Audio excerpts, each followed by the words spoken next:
Okay. Hi, YouTube. Says I'm live. It goes, you're live with this big exclamation point. Exclamation point. Sorry.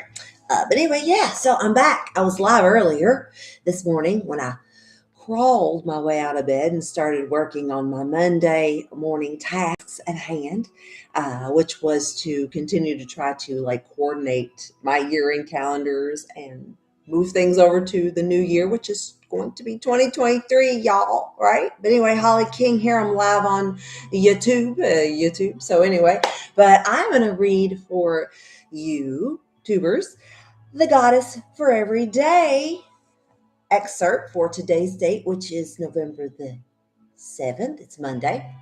It's the book I read from by author Julie Loar. So anyway, so for those of you all that follow me on Facebook, well, you female followers anyway, I moderate a group of women online. It's a private group of women, and it is a tribe of goddesses, period. No ifs, ands, buts about it. That's just what it is. And so for several years now, I've been reading from time to time out of this book, because I'm on maybe my fourth or fifth year myself of reading this book. And this is a devotional book that gives you a goddess for every day based on the date, right? And so every year, can you see that?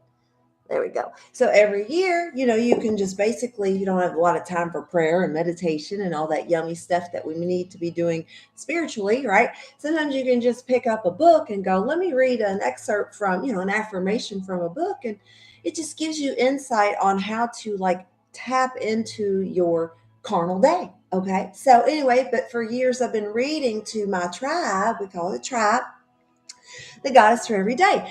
And so I've been praying and working on making shifts and changes to my own personal practices, personal and professional, right? And I wake up each and every day and it's like, I teach men and women, not just women. I teach men and women how to basically try to live their highest best when it comes to spirituality, right? And so I am a spiritual life coach. I'm a massage therapist. I am a Karuna Reiki master, whatever that means. Karuna actually means compassion, y'all. And I'm also a woman.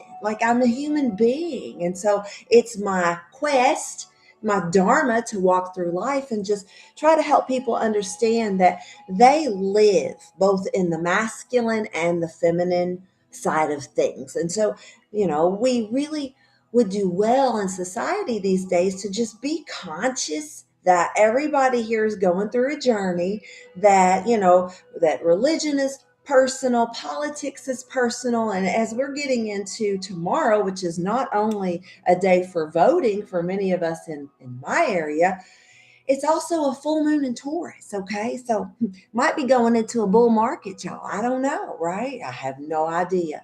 But I enjoy allowing people into my personal space, to show them that if we wake up and we just, walk the talk as best we can each and every day, that at some point you learn to follow the cycles of the moon, the stars, the universe, astrology, all that fun stuff that kind of makes up spiritual life force energy. We just can tap into the moment if we're really conscious and, well, maybe we do a little reading, right? So I'm bringing you into my world.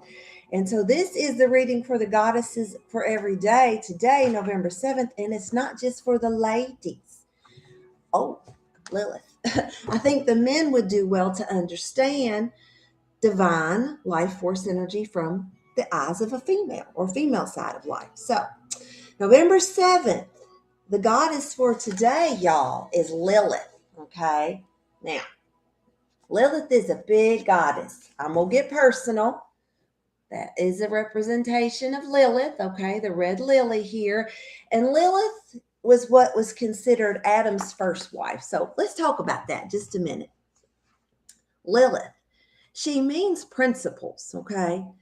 Lilith is an ancient Mesopotamian goddess who exemplifies how powerful feminine deities become demonized by the emerging patriarchy.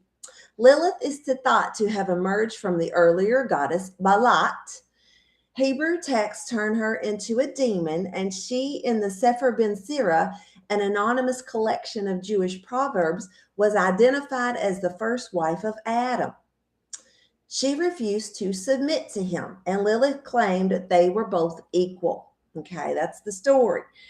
As a modern icon, she has become a symbol for powerful, independent women. In the ancient Akkadian language spoken in Babylon, she is called Ardat Lilai. Lilith is also identified with the Ki Sikel Lilalakek, a female mentioned in the Sumerian prologue to the Epic of Gilgamesh. The name Lilith is sometimes translated as Lilith's maiden companion or the beloved maid of Gilgamesh. She is called Beautiful Maiden and described as the gladdener of all hearts and maiden who screeches constantly. She must have been a nag. She is said to live in a tree with a dragon at the roots and a nesting bird on the top, linking her with intrinsic symbols of the sacred feminine as they appear in many cultures. The male hero, Gilgamesh, chopped down the tree, killed the serpent, and caused Lilith to flee. The contemplation in our book, viewers, is this: when my core values and honor are at stake, I will not submit to tyranny. So, anyway, that is the goddess Lilith. And many women in society, they resonate with divine feminine energy. Okay. And so when you are creating your businesses, your practices, your family lives, your home, when you're adorning your body, when you're trying to determine what to wear to work on what given day, we are tapping into that divine feminine energy that rests within all of us. We give honor to Mother Nature. We follow the seasons and the cycles of, the autumn, fall, spring, summer, the moons. We're heading into a full moon in Taurus energy. Taurus is about earth-based energy. It's about plowing through, looking at all your finances. Earth-based signs are a lot about money and physical health and wellness. And so Taurus energy asks us to press forward, take a good look at our bodies and our finances, our budgets, and say, where can I be of service to other people? And where can I set in some stone? Like, where can I write down, what's my budget going to be for the next year so that I can live with my main resources, provided, such as food, running water. This is America, y'all. I say that a lot. And in America, we are a little spoiled, but we're also very intuitive and innovative. And so when we're out here walking in our divine feminine energy or our divine masculine energy as men and women, creating our businesses, creating our practices, we fail to recognize that we are 50% or 100%, equal spiritual beings just as much as we are physical creatures. Most of society believes that when we die, we cross over, we go to another side. Our spirit lives on, our soul lives on, our journey continues. And when you have an awakening in your process of healing the chakras, healing the body, healing the mind, the spirit, you start to wake up and realize that Ancient of Days has always been speaking. And we see a lot of argument about the patriarchy, okay? We need male and female energy for all reasons, father time. We view things as like the sun being masculine and the moon being feminine. And there's cultures that believe, well, it's actually the other way around. But to read about history and, what it means to have a deity of love and light speak to you, you need to access, the Akashic, the information. And that's about tapping into, knowledge. We go back and being hereditarily Christian, in my path, I know that if I get in trouble, I'm going to call on the name of Jesus. That is my path. But if I am walking in love and light next to a divine brother or sister, and they don't call on Jesus as I see Jesus, do I extend hate towards their heart? I do not. Some people do. So we get into these power wars of masculine, feminine, patriarchal arguments over, who wears the pants in the family or who should be taking care of the children. All of those belief systems, dear ones, have come crashing down on us during the last 24 months. And as a practitioner of holistic arts, it's my dharma, my passion, my desire to help people understand and seek out alternative ways of tapping into spiritual life force energy. And so, people that do energy work, people that are empathic, therapists are typically very empathic and sympathetic people. People that are in any practice of therapy, including massage or clinical, psychoclinical therapy is huge. And having discussions and talking to your loved ones and your peers and your clients about the things that you're going through is not a negative, although we just have to create boundaries. There's only so much time in the day, right? Right, YouTubers? But anyway, I love the path that has been set before me as a practitioner. I enjoy being a massage therapist. I enjoy being a Reiki master, holding circle and space for people.